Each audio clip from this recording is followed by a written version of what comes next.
Selamat pagi Bapak Ibu sekalian, berjumpa lagi di Renungan Pagi GKI Cibadak.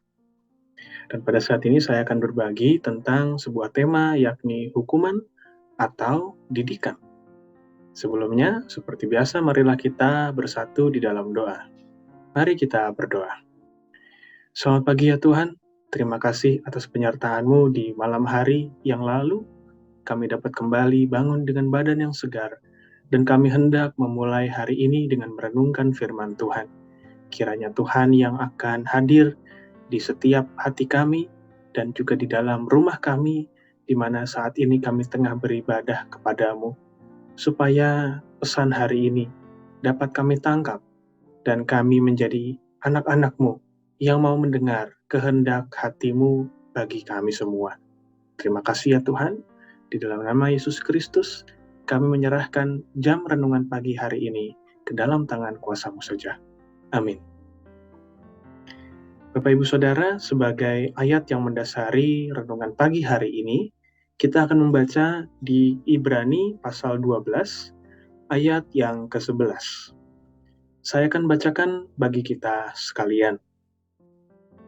Memang, tiap-tiap ganjaran pada waktu ia diberikan tidak mendatangkan sukacita, tetapi duka cita.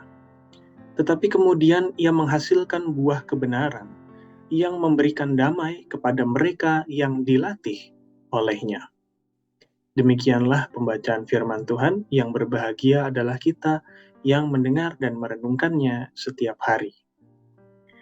Bapak Ibu Saudara yang terkasih, seorang komedian yang terkenal asal Amerika Serikat yang bernama Kevin Hart pernah bercerita tentang pengalamannya dididik oleh ibunya yang terkasih. Waktu itu Kevin Hart belumlah sukses seperti sekarang. Ia dengan mudah dapat membeli rumah, membeli mobil, dan juga hal-hal yang lain ketika ia sudah ada di masa sekarang. Tapi waktu itu ia pernah tinggal di sebuah apartemen dan ia sudah hampir-hampir diusir keluar karena tidak dapat membayar biaya sewa apartemen tersebut. Lalu ia pergi kepada ibunya yang menceritakan bahwa ia tengah membutuhkan uang dan dengan malu hati ia terpaksa meminjam uang kepada sang ibu tercinta. Lalu kemudian sang ibu hanya berkata, "Pergilah ke kamarmu dan bukalah Alkitab. Bacalah dan kamu akan mendapatkan jawabannya." Ia tidak dapat memahami bagaimana sang ibu ini hanya memberikan saran untuk membaca Alkitab, sedangkan yang ia butuhkan adalah uang. Lalu ia kembali lagi ke apartemennya dan ia melanjutkan lagi kehidupannya berusaha mencari uang untuk membayar apartemen tersebut. Namun ternyata ia masih belum berhasil. Ia pergi lagi kepada sang ibu, lalu mengatakan hal yang sama. Sang ibu hanya menjawab, "Sudahkah kamu buka Alkitabmu yang ada di kamar, di rumah ini?" Sang ibu menunjuk kepada kamar yang memang dulu Kevin Hart tempati sewaktu ia masih tinggal bersama ibunya. Tetapi Kevin Hart dengan ogah-ogahan mengatakan, "Mah, nanti dululah. Saya ini masih banyak pikiran. Jangankan untuk membuka Alkitab. Untuk berdoa saja saya masih sulit." Namun demikian, Bapak Ibu Saudara, semakin berjalan waktu, semakin tenggat waktu untuk membayar ini semakin dekat. Dan akhirnya tanpa bisa membicarakan ini kepada ibunya lagi, ia membuka Alkitab miliknya sewaktu ia masih kecil, terletak di rumah sang ibu. Dan tanpa sangka, dalam Alkitab sudah diselipkan uang yang cukup untuk membayar sewa apartemen yang sudah ia tunggak beberapa bulan.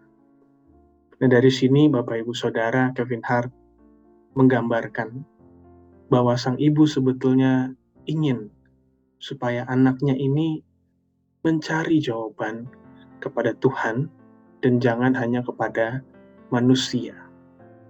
Dan meskipun sang ibu menyelipkan uang di situ, itu tidak bermaksud bahwa hanya sekedar memberikan uang untuk anaknya dapat membayar sewanya.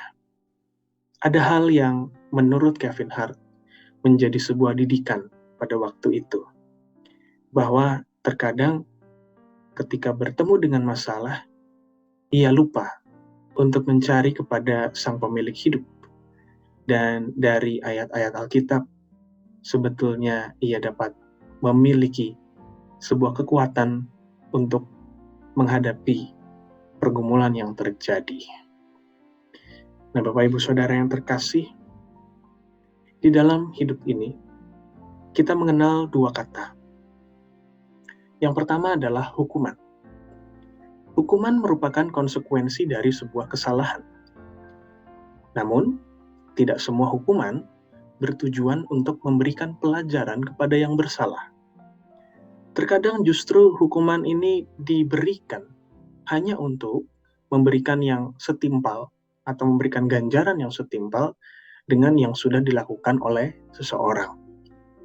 Kalau kita masih mengingat di zaman-zaman pertengahan, ada alat-alat yang digunakan untuk memberikan hukuman mati, misalnya kepada seorang terpidana. Dan sampai sekarang pun masih dijalankan hukuman mati tersebut. Kalau kita berpikir ulang, apakah seseorang yang didakwa hukuman mati dapat mengambil pelajaran dari hukuman tersebut? Mungkin ia dapat mempersiapkan diri, ia dapat bertobat, ia dapat memperbaiki hidupnya, setidaknya sebelum ia dihukum mati, ia sudah hidup sebagai orang yang lebih benar. Namun demikian, ketika tanggal hukuman mati tersebut sudah diberikan, bukankah orang tersebut sudah tidak memiliki masa depan lagi? Setiap hari ia bangun, ia hanya menghayati bahwa setiap harinya itu hanyalah merupakan hitungan mundur menuju hukuman yang akan dia jalani. Lalu kita juga memiliki kata kedua, yakni kata didikan. Seringkali kita bisa saja bingung untuk membedakan antara hukuman dan didikan. Akan tetapi, ketika kita menghayati bahwa didikan ini diberikan oleh misalnya seorang guru kepada siswanya, di sini ada perbedaan. Bahwa ya memang didikan juga merupakan konsekuensi dari sebuah kesalahan, tetapi didikan bukan hanya memberikan efek jerak, tetapi ia memberikan pelajaran. Sehingga ada masa depan yang dapat dia lakukan, dia jelang dengan lebih baik dari pelajaran yang sudah ia dapat, dari didikan yang sekarang ia terima. Sehingga ia dapat memperbaiki diri. Dia dapat menjelang masa depan dengan lebih positif. Maka, Bapak Ibu Saudara yang terkasih, kalau kita melihat Tuhan kita, apakah Tuhan hanya memberikan hukuman? Atau Tuhan memberikan didikan? Bagaimana konsep kita ketika kita mengimani Tuhan itu ada dalam hidup kita? Apa yang kita percaya ia lakukan kepada kita? Kita bisa saja menganggap bahwa Tuhan seolah-olah sudah menghancurkan hidup kita ketika kita berbuat kesalahan dengan memberikan sebuah, dalam tanda kutip, hukuman bagi kita sekalian. Tetapi bisa saja ketika kita mengimani bahwa Tuhan begitu kasih-Nya, meskipun ia harus bertindak keras, apa yang ia lakukan dapat kita hayati sebagai didikan Tuhan. Kita mungkin masih ingat khotbah di minggu lalu, yang mana bercerita tentang Yakub yang bergulat dengan Allah di tepi sungai Yabok. Dan kita bisa menghayati bahwa pada saat Yakub bergulat, Allah membuat pangkal pahanya terpelecok, sehingga ia tidak dapat berjalan segesit di masa lalu. Ini bisa saja dihayati Yakub sebagai sebuah hukuman. Tuhan membuat dirinya tidak dapat berjalan segesit yang dulu lagi. Dan bisa saja cedera ini merupakan cedera yang permanen. Namun demikian, kalau Yakub dapat melihat sisi di mana sebetulnya Tuhan bukan hanya sekedar menghukum, tetapi mendidik Yakub, maka ia bisa menghayati bahwa sebetulnya ini adalah simbol dari Tuhan yang hanya ingin supaya Yakub mengandalkan kekuatan Tuhan. Tidak lagi hanya sekedar mengandalkan kepintaran atau kelihayannya di dalam membuat strategi untuk mendapatkan keuntungan dalam hidupnya. Nah, hal-hal ini juga dapat kita aplikasikan ke dalam hidup kita. Bahwa kita pun bisa menghayati setiap yang Tuhan lakukan, bahkan ketika Tuhan memberikan ganjaran atas kesalahan-kesalahan kita, itu pun bisa merupakan momen didikan bagi kita. Dan manusia memang membutuhkan didikan dari Tuhan. Kita terkadang tidak dapat belajar apabila tidak ada momen-momen konsekuensi yang menyertai ketika kita berbuat kesalahan. Tetapi Tuhan, marilah kita percaya bahwa Ia selalu menyediakan masa depan untuk kita.